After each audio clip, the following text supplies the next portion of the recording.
Bapak Ibu Saudara sekalian, terima kasih untuk sebuah kepercayaan yang besar buat saya untuk ada di tempat ini pagi hari ini. Salam kenal, nama saya David Ebenetus Mayanto. Saat ini Tuhan percayakan saya mengembalakan sebuah gereja yang namanya JKI Maranatha yang ada di kota Ungaran. Dan saya hitung-hitung tanpa terasa 29 tahun Tuhan berikan kepercayaan saya untuk menggembalakan sidang. Jadi usia saya sekarang baru saja 61 tahun, nanti pada bulan Mei nanti. 61 tahun, saya dikaruniai 4 anak, 3 putri dan 1 laki-laki. Dan semuanya sudah menyelesaikan studi dan yang satu masih, yang paling kecil laki-laki masih masuk ke semester 7 untuk ambil komunikasi di UPH dan doakan supaya tahun depan juga bisa skripsi dan selesai. Dan senang bisa ada di tempat ini. Terima kasih Pastor Iman dan Ibu dan segenap pelayan-pelayan Tuhan pengurus di tempat ini yang memberikan kesempatan saya untuk berdiri menyampaikan firman Tuhan.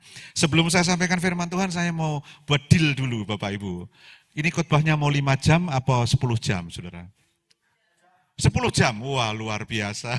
Pak saya nggak kuat Pak di sini nanti ya. Ya. Oke, yang pasti nggak sampai 5 jam, yang pasti nggak sampai 10 jam. Nah, Pastor Iman kasih tema kepada saya untuk berbicara tentang sehat. Ya. Di dalam pengertian sehat, kalau kita tahu bahwa ketika kita ngomong sehat, apa sih yang ada di dalam benak pikiran kita? Apa sih sebenarnya yang ada dalam benak pikiran kita? Saudara, simple aja, buat saya ketika kata sehat muncul dalam benak hati saya, buat saya adalah kata maksimal berikutnya. Artinya begini, hanya orang-orang yang sehat yang bisa mengerjakan segala sesuatu dengan maksimal. Oh, enggak ada yang setuju Bapak Ibu. Amin, ya. Hanya orang-orang yang sehat yang bisa mengerjakan segala sesuatu dengan maksimal. Kalau Anda sakit, saya yakin bahwa Anda tidak pernah bisa mengerjakan apapun yang kita kerjakan dengan maksimal. Tapi kalau orang itu sehat, maka dia bisa mengerjakan segala sesuatu dengan maksimal. Dan tentu bahwa kehidupan kita, siapapun kita, ingin hidupnya maksimal. Ingin hidupnya maksimal.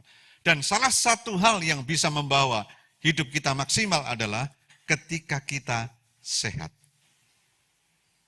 Berpikirnya juga maksimal, ya, hatinya juga maksimal, mengerjakan segala sesuatu dengan maksimal. Nah, tetapi pertanyaannya adalah begini, apakah sehat itu bisa kita pastikan sepanjang hari bahwa kita ini akan sehat? Tentu banyak orang berkata, enggak bisa jaminan bahwa kita bisa sehat sepenuhnya. Hari ini kita sehat, besok belum tentu sehat, betul kan? Ya. Hari ini kita sehat, 10 tahun ke depan belum tentu sehat. Setuju? Tetapi paling tidak, saudaraku, di dalam tubuh kita, itu Tuhan desain, Tuhan ciptakan di dalam dirinya ada yang namanya imun, katakan amin, saudara. Daya tahan tubuh, imun. Kita sudah melewati COVID, kurang lebih 3 tahun kita menghadapi itu. Dan itu menyerang sistem kekebalan tubuh kita. Kita harus memiliki imun yang kuat untuk bisa melawan yang namanya COVID, betul kan? Kita harus memiliki imun yang kuat. Nah, Tuhan secara rohani memberikan imun ke dalam hidup kita. Supaya kita bisa menghadapi segala sesuatu dalam perjalanan hidup kita yang bisa membawa hidup kita tidak sehat, saudaraku. Memang tidak ada jaminan besok akan sehat. Tetapi paling tidak, kalau kita bisa garap dengan baik sistem kekebalan tubuh rohani kita, maka kita akan bisa melewati hal-hal yang sulit dengan keadaan yang tetap sehat. Katakan amin, saudara. Amin. Nah, hari ini kita mau belajar tentang sistem kekebalan tubuh itu, saudaraku, secara rohani. Kalau secara fisik kita diajarkan dalam ilmu kedokteran, bagaimana cara meningkatkan kekebalan tubuh kita. Salah satunya adalah vitamin D mesti baik. Betul kan Bapak Ibu? Iya kan? Vitamin D mesti baik. Saya ini usia 61 tahun, masih minum vitamin D Pak, saya ini Pak. Ya. Jadi supaya apa? Kekebalan tubuhnya oke. Nah, sekarang secara rohani, kalau kita ingin sehat dan maksimal hidup kita, Maka kita harus mengerti dan kita membangun sistem kekebalan tubuh rohani kita dengan baik. Dan kita harus mengenali itu. Kita percaya bahwa Tuhan tidak pernah menjanjikan perjalanan kita ke depan baik-baik saja dengan tanpa tantangan, enggak ada. Tetapi ilmu kekebalan tubuh, imun kita, itu harus kita bangun dengan baik. Dan kita harus ngerti betul bagaimana cara menumbuhkan kekebalan tubuh rohani kita. Sehingga kita bisa mengatasi hal-hal yang bisa membuat kita sakit secara rohani. Amin Bapak Ibu? Siapa yang mau belajar bersama-sama? Angkat tangan Bapak Ibu. Pagi ini. Wah, puji Tuhan. Saya berharap tidak terlalu panjang, tapi saya ingin memberikan hal yang praktis kepada saudara. Nah, Rasul Paulus di dalam 3 Yohanes pasal yang ke-1 ayat yang kedua, dia berdoa kepada Gayus. Dia berdoa untuk Gayus, berkata demikian, hendaklah engkau baik-baik saja, keadaanmu baik-baik saja, seperti jiwamu baik-baik saja. Digambarkan seperti jiwamu baik-baik saja. Jadi ternyata keadaan yang baik itu sangat ditentukan oleh keadaan jiwa kita baik atau tidak. Amin. Ya. Jiwa itu di dalamnya ada pikiran, ada perasaan, dan ada kehendak. Jadi kita pastikan kalau pikirannya sehat, baik-baik saja, jiwanya baik-baik saja, ya, keinginan, perasaannya baik-baik saja, kita percaya bahwa keadaan kita akan baik-baik. Amin. Anda perhatikan orang stres itu dari mana?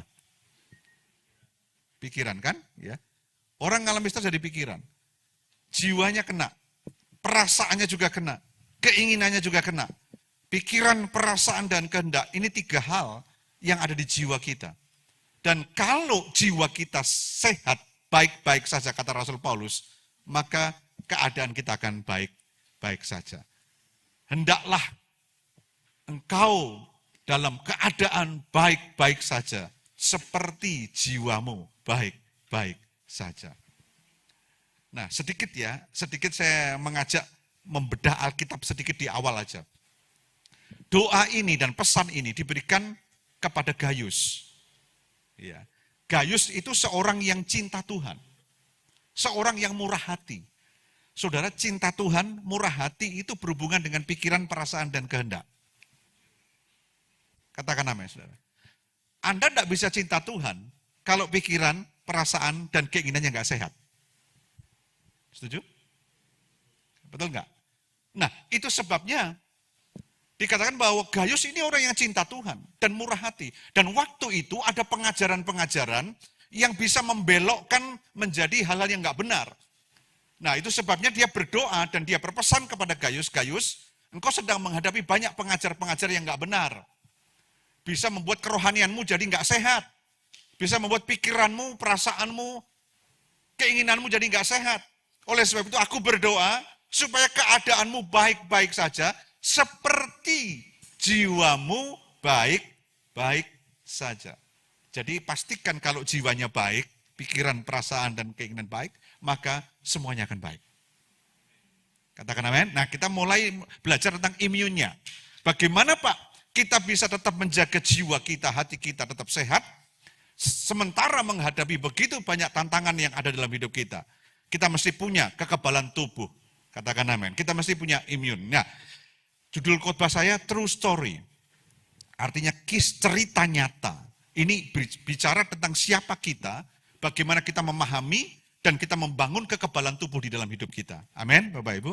Kita mau belajar bersama-sama.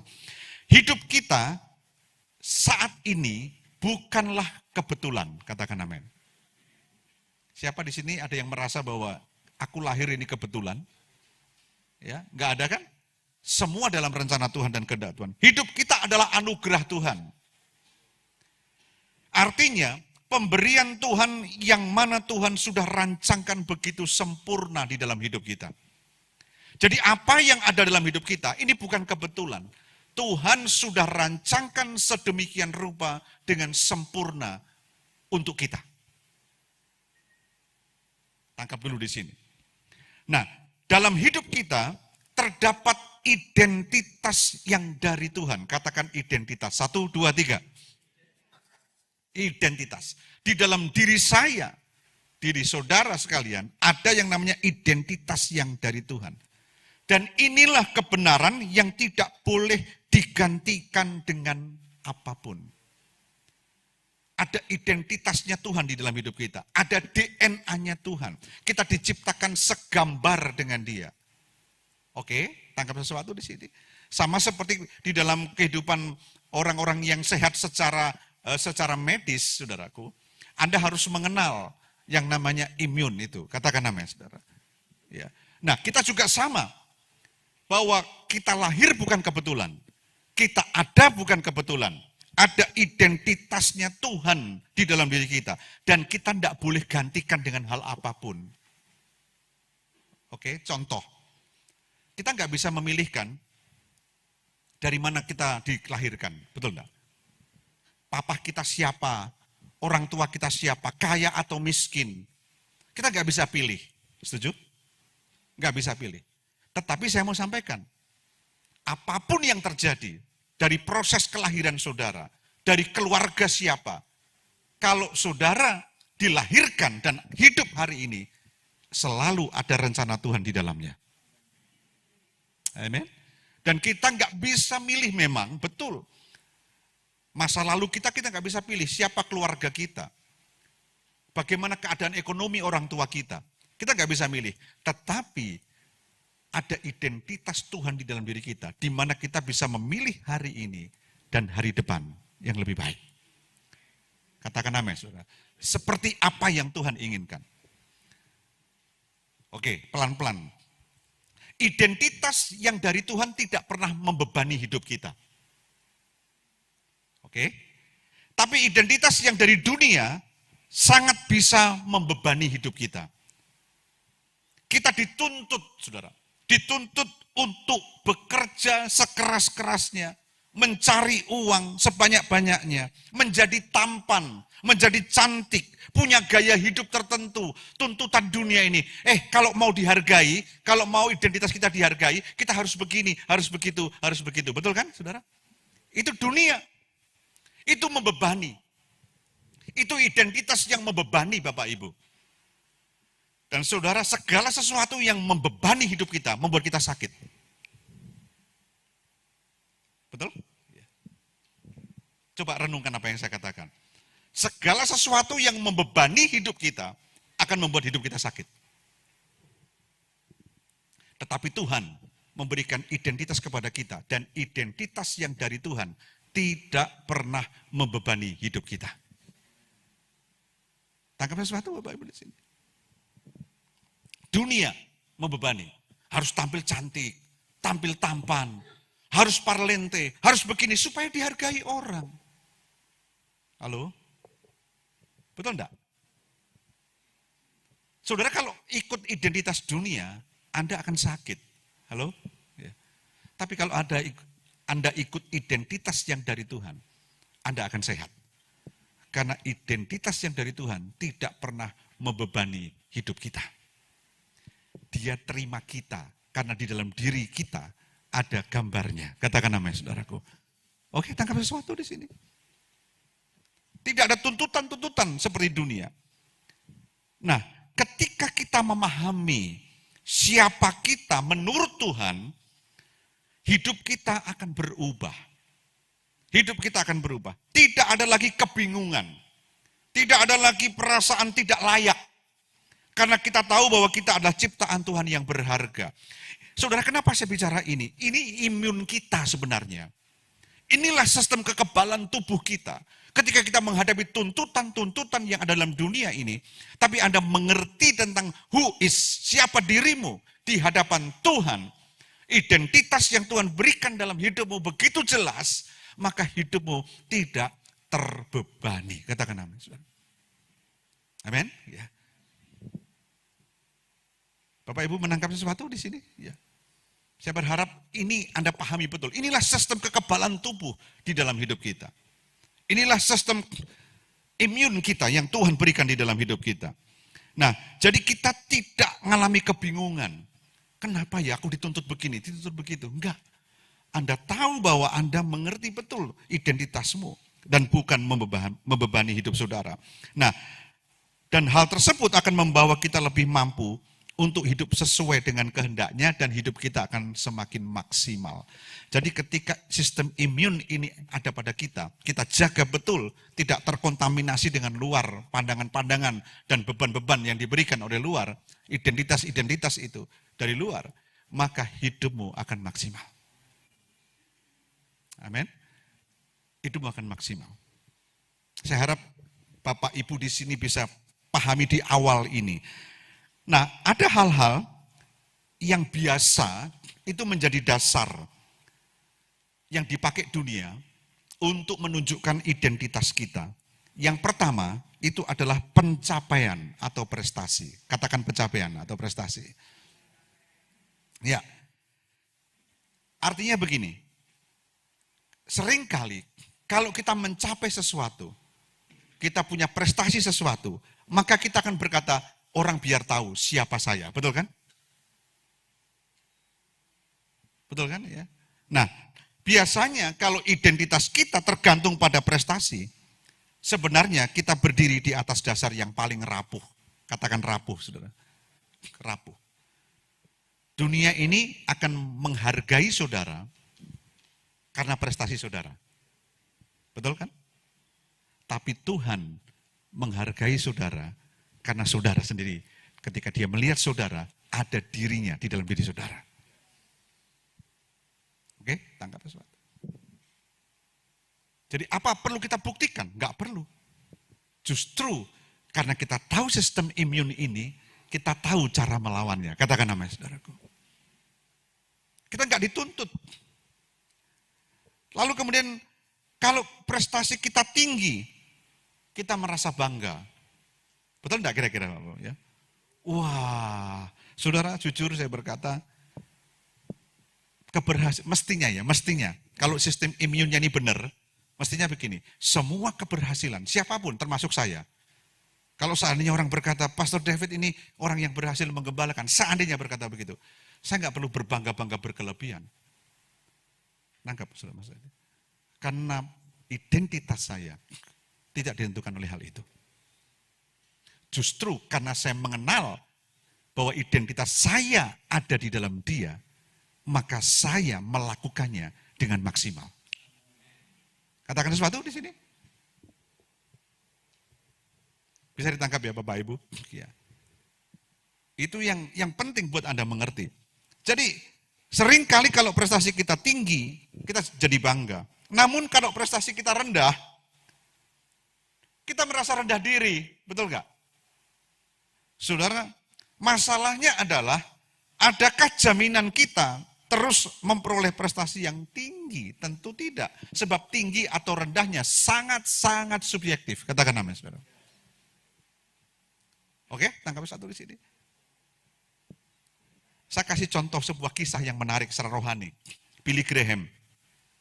Salah satu kali dia bermimpi dibawa ke surga. Nah, pada waktu di surga itu terjadi penyerahan mahkota, tahu ya, mahkota kehidupan dan mahkota pelayanan. Nah, ada 3 mahkota. Mahkota yang pertama sudah diambil oleh seseorang, artinya dikasih kepada seseorang, itu mahkota yang paling kecil. Mahkota yang sedang, lalu dikasih kepada seseorang. Nah, tinggal 1 mahkota. Billy Graham berkata begini, ini dalam mimpinya, ini pasti untuk aku. Karena apa? Karena aku sudah menginjil dan jutaan orang bertobat oleh karena pemberitaan Injil yang aku beritakan. Boleh dia pikir begitu? Saudara, alangkah kagetnya ketika giliran mahkota yang paling besar mau diserahkan, hanya tinggal ada 2 orang di situ. Dia dan 1 ibu yang sederhana sekali. Dan Billy Graham dalam mimpinya itu, dia kenal ibu ini. Ibu ini, saudaraku, kalau ibadah, duduk paling belakang, katanya Billy Graham, dan selalu tertunduk kayak ngantuk gitu. Nah, padahal tinggal 2, dia dan ibu ini. Mahkota yang besar, kalau menurut Bapak Ibu, pasti untuk Billy Graham kan? Karena dia sudah prestasi tinggi, jutaan orang dimenangkan lewat pengabaran Injilnya. Tapi pada saat dia dengan PD-nya, bahwa dia akan menerima mahkota itu, yang paling besar itu, Tiba-tiba waktu malaikat menyerahkan mahkota itu, ternyata diberikan kepada seorang ibu yang menurut Billy Graham, kalau minggu duduk paling belakang dan kemudian gini, ngantuk. Dikasih, kecewa Billy Graham dalam mimpi itu. Lalu Billy Graham protes sama Tuhan. Tuhan, kenapa dikasihkan ke ibu itu? Aku lihat setiap minggu, ibu itu ngantuk kalau dengerin khotbah. Aku yang khotbah berapi-api, dia tidur. Tentu tidurnya tidak berapi-api, saudaraku. Ya. Tidur, ngorok. Gitu. Menurutnya dia. Tuhan ngomong sama Billy Graham. Billy Graham, kamu salah. Kamu pikir dia tertunduk dan dia ngantuk. Enggak, dia sedang tertunduk dan berdoa untuk kamu berkhotbah itu. Ngerti, saudara ya? Jadi setiap kali kamu khotbah dimanapun, sekalipun kau nggak melihatnya, dia selalu mendoakan kamu supaya kamu dipakai Tuhan. Katakan amin, saudaraku. Nah, dari situ Billy Graham terbelalak, terbangun dari mimpinya, dan dia kaget. Dan dia bicara begini, Tuhan ingatkan ke saya, seringkali ukuran prestasi itu yang saya pakai. Katakan amin, saudaraku. Oke, tangkap sesuatu di sini, Bapak Ibu.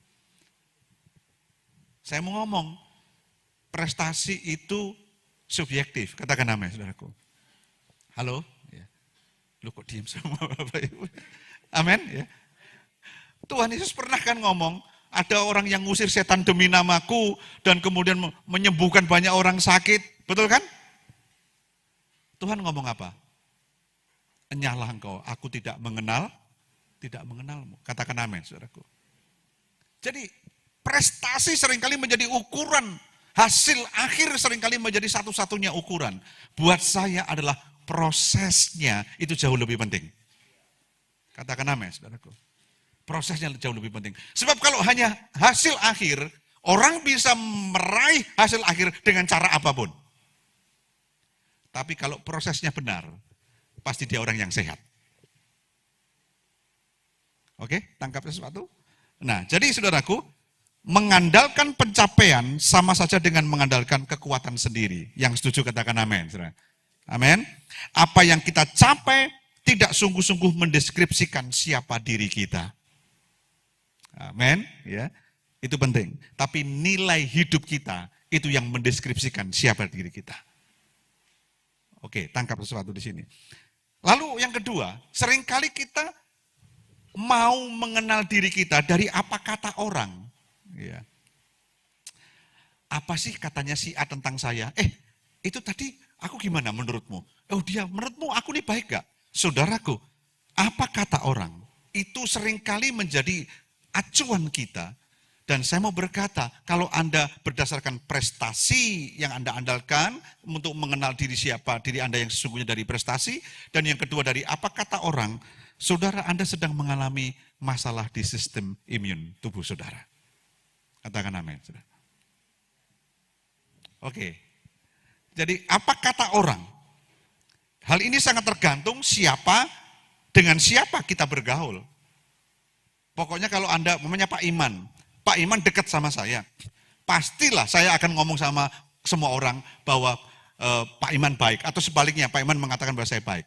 Tapi belum tentu bahwa ketika saya bergaul dengan orang yang berseberangan dengan saya, dia akan mengatakan saya baik. Betul kan? Halo? Tinggal bergaul dengan siapa kita?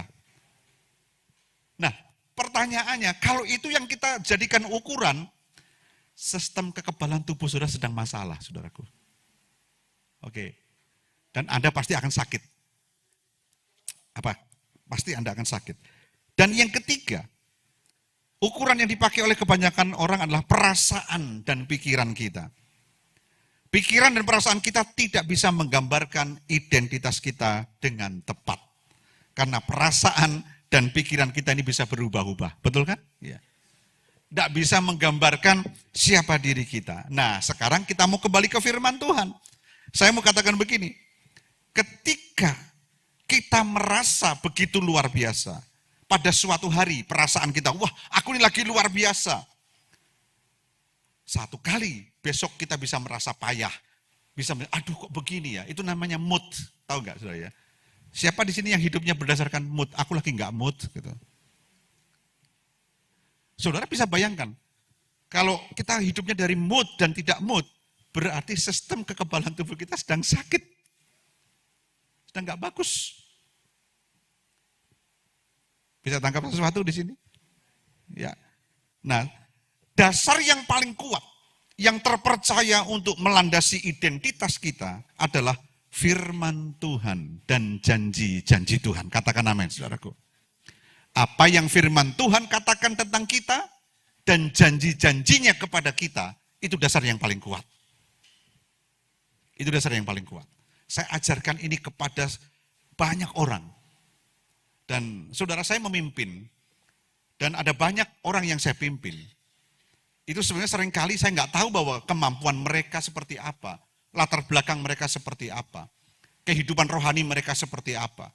Tetapi saya tahu bahwa landasan yang paling kuat bagaimana saya bisa membangunkan mereka dari keterpurukan dan imunnya menjadi sehat, saya harus mengajak mereka untuk berpikir bahwa identitas kita yang paling bisa kita percaya, kita dapatkan, itu adalah dari firman Tuhan dan janji-janji Tuhan.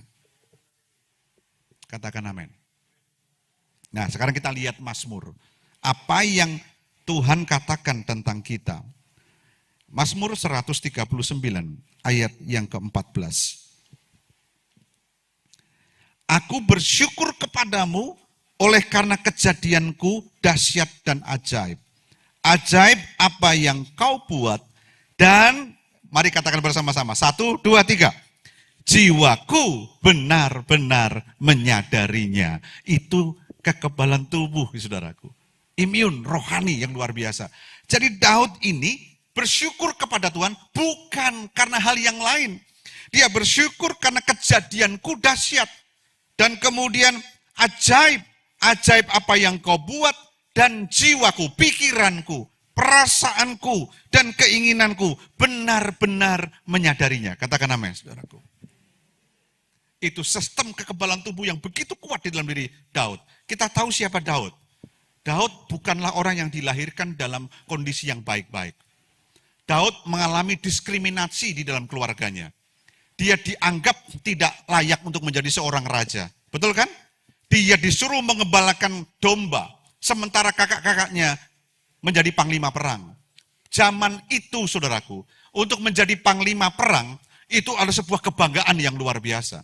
Tetapi, saudara, Daud ditaruh di tempat yang intinya begini. Sudah kamu Daud, kamu tidak akan terkenal, kamu tidak akan hebat, kamu tidak akan punya prestasi, pekerjaanmu cuma ngelawan singa dan binatang buas. Cukup. Itu kata orang tuanya yang bernama Isai. Katakan amin, saudara. Betul kan? Pada waktu pemilihan raja, waktu Saul mau digantikan oleh Daud, saudara Eliab, kakak daripada Daud, itu yang menjadi nominasi yang luar biasa. Badannya besar dan dia ahli perang luar biasa. Tetapi Tuhan berkata kepada Samuel, Samuel, manusia melihat apa yang di depan mata, tetapi Tuhan melihat hati. Nah, bayangkan orang yang dikondisikan, tanda kutip, dikondisikan untuk tidak berhasil. Betul kan? Halo? Tapi saya mau ngomong, bagaimana riwayatnya Daud? Daud menjadi orang yang luar biasa. Siapa yang kondisikan? Tidak berhasil. Manusia. Tetapi Tuhan mengkondisikan yang berbeda. Katakan amin, saudaraku. Oke, tangkap sesuatu di sini. Jadi, hanya firman Tuhan yang bisa memberikan identitas yang pasti dan akurat tentang siapa kita. Katakan amin, saudaraku. Berarti ada rencana Tuhan di dalam hidup setiap kita. Siapapun saudara. Itu sistem kekebalan tubuh. Orang mau ngomong apa, dikondisikan apa, nggak akan sakit hati gua. Katakan amin, saudara. Kok diam sama Bapak Ibu? Amin. Aku nggak akan kecewa. Karena yang dikatakan itu hanya orang yang ngatain. Tapi Tuhanku tidak pernah mengatakan itu. Itu Daud. Dia nggak pernah sakit hati dengan papahnya yang bernama Isai. Dia nggak pernah kecewa dengan keadaan yang ada. Setuju Bapak Ibu? Itu sistem kekebalan tubuh. Jiwaku menyadarinya. Lalu saya ajak kembali membuka Efesus 2 ayat 10. Ini lebih luar biasa, powerful saudaraku. Ayo kita baca bersama-sama ya. Ayo kita, karena ayatnya enggak terlalu panjang. 1, 2, 3. Karena kita ini buatan Allah, diciptakan dalam Kristus Yesus untuk melakukan pekerjaan baik yang disiapkan Allah sebelumnya. Ia mau supaya kita hidup di dalamnya. Yang percaya katakan, perhatikan. Karena kita ini buatan Allah, saudaraku. Ini luar biasa. Diciptakan dalam Kristus Yesus untuk melakukan pekerjaan baik. Katakan amin, saudaraku. Untuk melakukan pekerjaan baik. Enggak peduli siapapun orang tua saudara. Dari mana keberadaannya. Anda diciptakan Allah, katakan amin. Anda dibuat oleh Allah. Disiapkan Allah untuk pekerjaan baik. Dan itu sudah disiapkan sebelumnya. Katakan sebelumnya, saudara.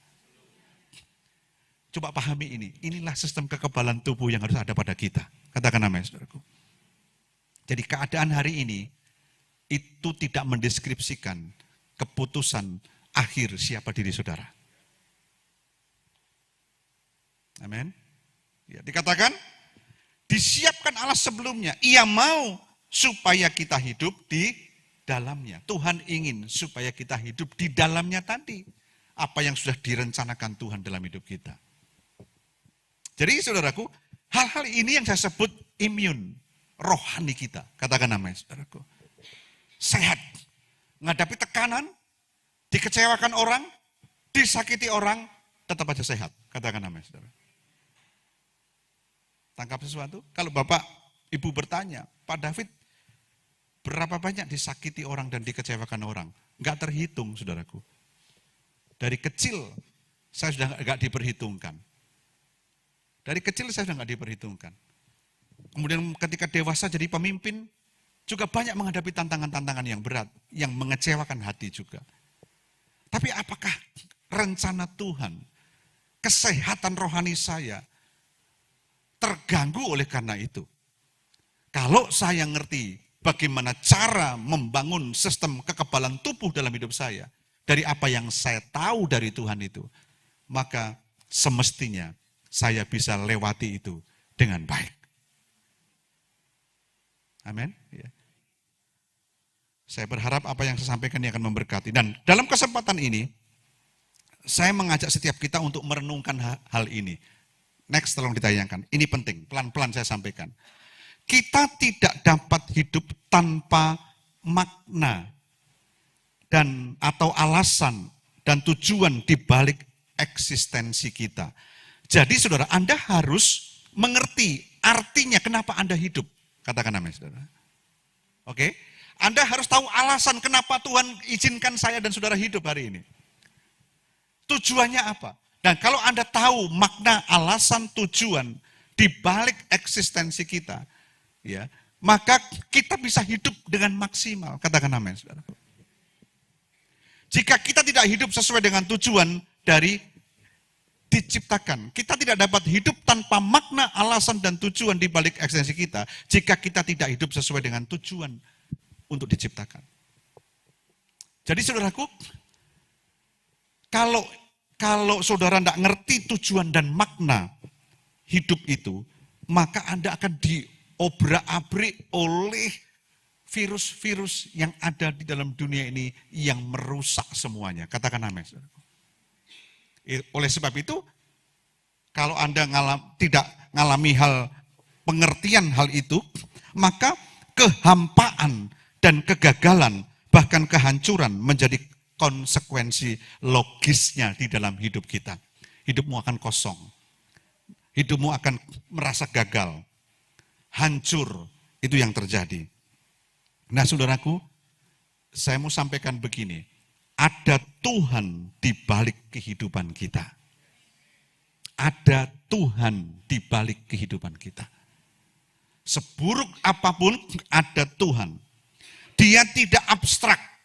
Tuhan itu adalah Tuhan yang tidak abstrak. Bukan idealisme juga. Bukan ideologi. Namun Tuhan itu pribadi yang nyata. Pribadi yang nyata. Dia bukan ideologi. Bukan hanya hal yang abstrak, yang tidak jelas. Tapi pribadi yang nyata. Tuhan itu pribadi yang nyata. Saudara, kita tidak akan pernah bisa menemukan tujuan hidup kita melalui sesuatu yang tidak jelas. Tapi Tuhan itu jelas, katakan amin. Dan kita bisa menemukan itu. Nah, kita harus mengaitkan diri kita dengan Tuhan setiap waktu. Kaitkan hidupmu dengan Tuhan setiap waktu. Karena Tuhan yang memiliki cerita nyata yang benar, yang besar, yang lebih besar. Atau true story yang luar biasa tentang kita. Tuhan yang pegang cerita itu, saudara. Bukan saudara dan bukan dunia. Jadi Tuhan sudah punya cerita tentang hidupmu. True story itu sudah ada. Dan jangan pernah dunia atau diri Anda sendiri mengubah cerita hidupmu. Imun itu ada dalam diri kita untuk melawan, katakan amin, saudara. Untuk melawan serangan dari luar dan dari dalam. Betul? Ya. Imun itu. Tetapi saudaraku, kalau sistem kekebalan tubuh kita tidak kuat, maka pertahanan kita jebol. Oke? Tangkap sesuatu di sini. Dan itu sebabnya, waktu pertahanan kita jebol, sesungguhnya yang terjadi adalah kita sedang memasukkan, dengarkan ini, cerita yang lain dari luar dan cerita dari diri kita sendiri dan menghancurkan ceritanya Tuhan tentang kita. Oke, tangkap di sini. Ingat, imun sistem kekebalan tubuh itu ceritanya Tuhan tentang kita sudah ada dalam diri kita. Dan jangan pernah ini digantikan dengan ceritanya orang lain dan cerita diri kita, perasaan pikiran kita tentang keadaan yang kita hadapi hari ini. Jangan pernah. Justru ketika keadaan itu seperti buruk, orang lain berkata apapun tentang kita, kita harus membangun kebenaran cerita yang Tuhan berikan semakin hidup di dalam diri kita. Katakan amin, saudaraku. Tangkap sesuatu di sini. Apa yang Tuhan katakan tentang kita. Itu imun namanya, saudaraku. Nah, saudara, waktu kecil, saya akan tutup nanti selesai ini, mendapatkan sebuah cerita. Waktu kecil suka cerita nonton, siapa di sini yang suka nonton film zaman kecil tuh ada Godam, Gundala gitu, pernah? Pernah gak, saudara? Oh, zamannya beda ya, mungkin ya. Saya ini generasi yang baby boomer. Bapak mungkin pernah ya ada Gundala. Iya, pernah ya Pak ya. Gundala, Godam itu ya Pak ya. Terus apa lagi itu? Macam-macam lah cerita-cerita gitu. Kalau saya nonton film gitu tuh sukanya luar biasa. Kok hebat Robin Hood gitu kan, Robin Hood ya.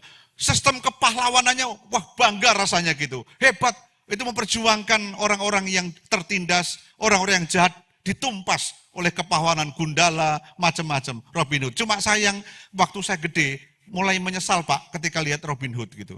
Ya dia berbuat baik tapi nyuri saudara ya gitu kan, untuk menolong orang lain. Tapi nyurinya itu loh yang gak cocok saudara ya. Ya itu kepahlawanan. Dan saya berpikir waktu kecil, saya itu ingin sebuah figur lah istilahnya. Pahlawan-pahlawan yang hebat itu untuk mewarnai hidup saya waktu kecil begitu. Tapi ternyata bertumbuhnya saya semakin dewasa. Saya tidak pernah menemukan kepahlawanan yang sejati. Tidak ada. Tetapi semua pahlawan yang ada yang saya temukan di dalam cerita-cerita itu selalu ada syaratnya. Katakan amin. Iya kan? Ada syaratnya kan? Mereka berkorban ada syaratnya. Mereka membebaskan ada syaratnya. Tetapi hanya satu saya temukan. Tuhan itu pahlawan yang sejati. Dia berkorban tanpa syarat. Dia membebaskan kita tanpa bayar berapa. Tanpa syarat. Nah, saudaraku, tahukah saudara, saya puas ketika menonton. Ternyata pahlawan itu, Tuhan itu, yang tanpa syarat berkorban itu yang menulis cerita tentang hidup kita. Katakan amin, saudaraku. Luar biasa kan? Amin, Bapak Ibu. Dia yang menulis cerita tentang hidup saudara. Sesungguhnya yang kita cari dan dambakan dalam hati adalah cerita Yesus Kristus. Dialah penulis segalanya di dalam hidup kita. Yesus bukan hanya sekedar pahlawan yang menjadi teladan dan inspirasi kita, namun dialah pahlawan yang menyelamatkan kita secara nyata dari belenggu dosa. Amin. Dan saya tutup dengan ini, saudara. Next, tolong tayangkan. Ini, kita tidak menghidupi cerita buatan kita sendiri, namun kita dimampukan hidup di dalam ceritanya Tuhan. Amin. Ya, saya ulangi. Kita tidak menghidupi cerita buatan kita sendiri, namun kita dimampukan hidup di dalam ceritanya Tuhan. Nah, saudara dengar baik-baik, saya tutup ini. Sistem kekebalan tubuh kita itu di sini. Kalau Anda menghidupi ceritanya Tuhan tentang siapa saudara, hidupmu akan sehat. Amin. Hidupmu akan sehat. Apapun yang kau alami hari ini, tidak akan pernah membuat engkau sakit. Amin. Dikecewakan orang, disakiti orang, tidak akan sakit. Karena Anda tahu ceritanya Tuhan tentang hidup saudara. Anda dimampukan menghidupi ceritanya Tuhan. Itu sebabnya inilah sistem kekebalan tubuh yang kita harus bangun dalam hidup setiap kita. Siapa yang diberkati Tuhan pagi hari ini, Bapak Ibu? Loh, kok ketawa-ketawa semua mulai kerasa ya, saudara ya? Ya, sistem, ayo mari kita bangun sistem kekebalan tubuh kita. Rohani kita dengan baik. Ingat saudaraku, sehat hari ini tidak ada jaminan besok sehat. Amin. Tapi bagaimana saudara setiap hari mulai membangun imun, kekebalan tubuh rohani saudara dengan cara yang saya sampaikan tadi, Anda akan sehat senantiasa. Amin. Anda akan sehat senantiasa. Anda diberkati Tuhan hari ini? Siapa yang diberkati Tuhan, lambaikan tangan. Dan mari kita bangkit berdiri bersama-sama.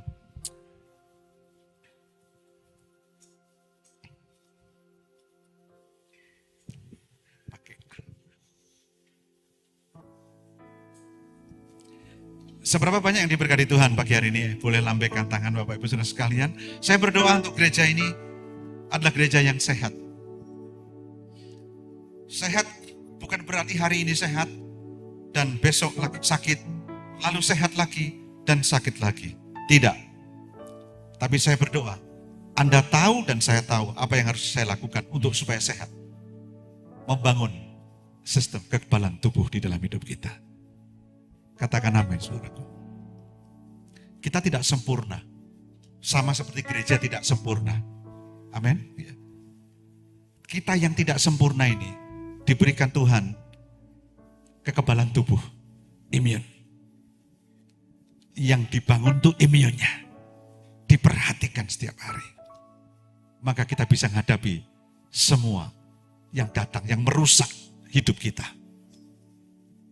Sekalipun kita tidak sempurna, sekalipun gereja tidak sempurna, kekebalan tubuh rohani Tuhan sudah berikan pada setiap kita dan kepada gerejanya. Saya berharap ini sebuah paradigma yang baru yang akan mengubah hidup kita. Sebelum kita nyanyi, dalam pengembalaan saya di gereja JKI Maranatha, saya tahu gereja JKI Maranatha bukan gereja yang sempurna. Bahkan pemimpinnya juga bukan pemimpin yang sempurna. Tapi kami membangun sistem kekebalan tubuh rohani kami. Sehingga ketika serangan datang, pastikan kita baik-baik saja. Katakan amin. Sama seperti jiwa kita baik-baik saja. Terima kasih Tuhan. Mari kita datang kepada Tuhan. Kemanakah aku dapat pergi menjauhi roh-Mu yang suci, Kau sahabat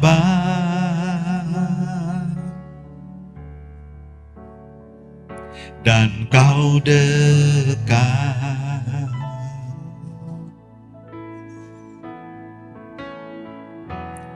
bahkan seluruh pengabdianku tak bisa membalas kesetiaanmu, sungguh mulia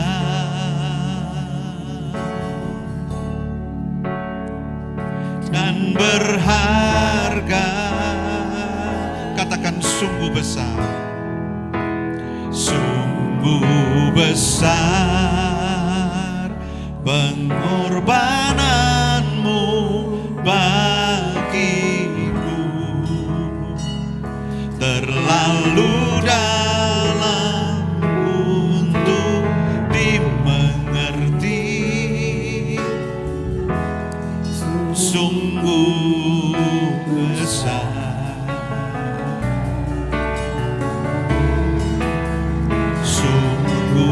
Indah yang kau pikirkan tentangku, tak terselami bagiku, sungguh indah. Dengan segenap hati katakan, kemanakah aku dapat pergi?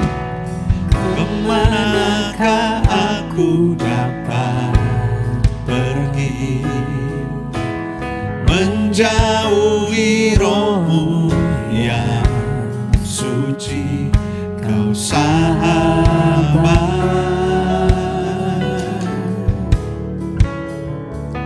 dan kau dekat, bahkan seluruh pengabdian, bahkan seluruh pengabdianku tak bisa membalas kesetiaanmu, sungguh mulia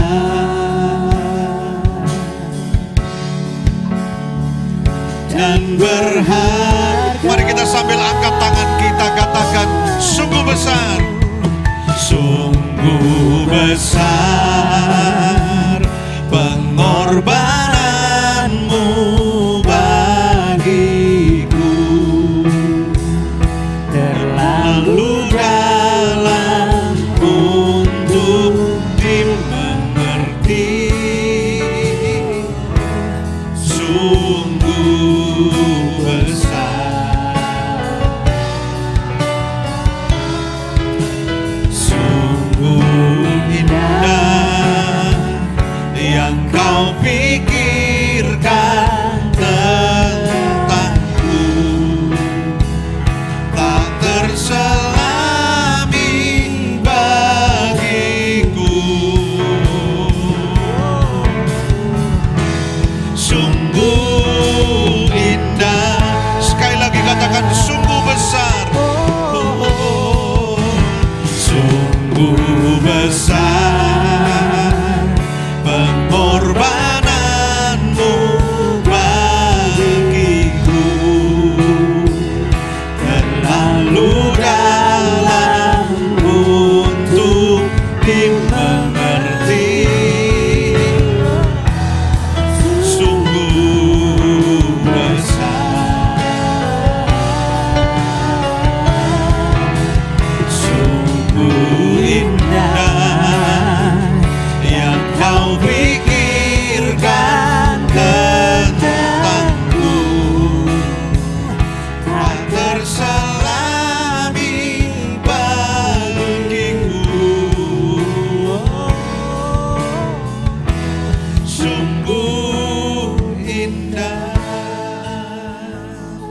Mari kita akan pejamkan mata kita. Saya akan berdoa untuk saudara. Sebelum saya serahkan kepada Pastor Iman, buka kedua belah tanganmu di hadapan Tuhan. Saudara, saya sangat respect, memiliki respon yang baik untuk tempat ini, untuk gereja Tuhan di tempat ini. Dan saya terpanggil untuk mendoakan supaya keadaan Bapak Ibu Saudara gereja ini sehat-sehat saja. tentu tidak hanya hari ini sehat, besok sakit kembali. Tapi bagaimana caranya supaya kita tetap sehat? Tuhan berikan imun, sistem kekebalan tubuh rohani ada pada kita. Gereja ini ada, saudara ada, bukanlah kebetulan. Ada rencana Tuhan yang besar, yang Tuhan taruh dalam setiap kita pribadi yang ada dalam gereja ini, dan juga gereja ini. Itu sebabnya, jangan pernah izinkan sistem kekebalan tubuh itu melemah hanya karena hal-hal yang hari ini ada dalam pergumulan saudara setiap pribadi maupun dalam gereja ini.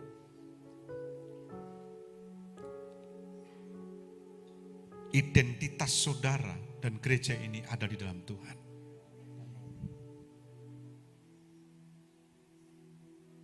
Izinkan ceritanya Tuhan tentang Anda, tentang gereja ini, itu ada dan tetap ada. Dan tetap hidup, itulah imun, sistem kekebalan tubuh rohani kita. Pikiran, hati dan perasaan kita, jiwa kita tetap sehat-sehat senantiasa. Mari, angkat tangan tinggi-tinggi, saya akan berdoa. Bapa, kami berdoa di tempat ini. Kaki hambamu menginjakkan tempat ini, rumahmu yang kudus, rumahmu yang luar biasa. Ini berdiri bukan kebetulan. Ada ceritamu Tuhan yang kau tulis pada pendahulu-pendahulu.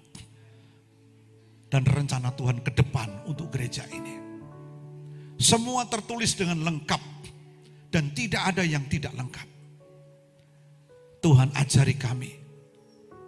Untuk itu kami bisa tangkap. Bisa kami mengerti.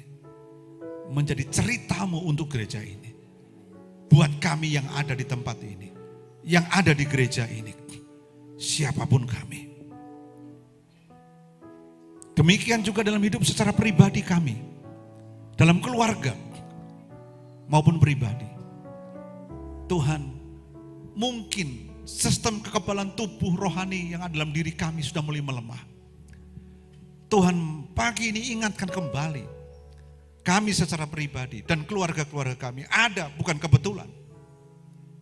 Tapi ada cerita Tuhan yang Tuhan sudah tuliskan di dalam keluarga maupun kehidupan kami pribadi. Ada tujuan destiny, akhir dari semua yang Tuhan sudah tuliskan itu. Berdoa, izinkan setiap kami melihat itu hari ini. Supaya kami tahu bagaimana membangun kekebalan tubuh rohani kami. Untuk menghadapi serangan dari luar.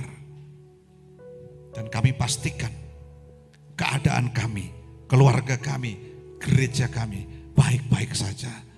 Seperti jiwa kami baik-baik saja. Di dalam nama Tuhan Yesus, itu terjadi atas tempat ini. Atas rumah tangga, atas jemaatmu satu persatu, pribadi lepas pribadi. Mereka akan menjadi kekuatan yang besar untuk menyatakan rencana Tuhan itu pasti jadi di tempat ini. Seperti cerita awal di mana Engkau menulisnya untuk tempat ini. Terima kasih Tuhan, kami berdoa hambamu selesai berbicara. Biarlah sistem kekebalan tubuh rohani kami semakin hari semakin kuat.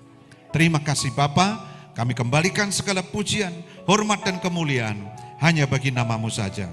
Di dalam nama Yesus kami sudah berdoa. Yang percaya berkata, amin. Mari kita beri kemuliaan buat Allah kita. Silakan duduk Bapak Ibu.